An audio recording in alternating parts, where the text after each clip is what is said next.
देवराजसेव्यमानपावनाग्रिपङ्कजं व्यालयज्ञसूत्रमिन्दुशेखरं कृपाकरं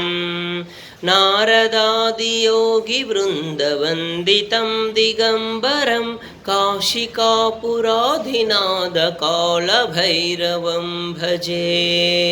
भानुकोटिभास्वरं भवाब्दितारकं परं नीलकण्ठमीप्सितार्थदायकं त्रिलोचनं कालकालमम्बुजाक्षमक्षशूलमक्षरं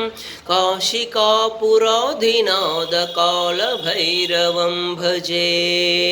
शूलटङ्कपाशदण्डपाणिमादिकारणं श्यामकायमाधिदेवमक्षरं निरामयं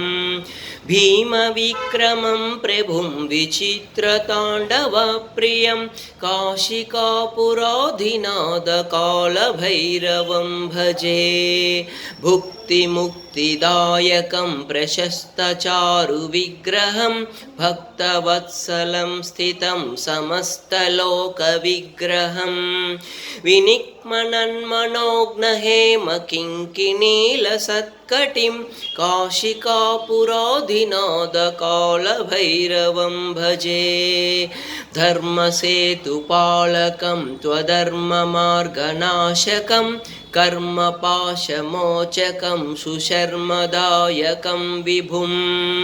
स्वर्णवर्णशेषपाशशोभिताङ्गमण्डलं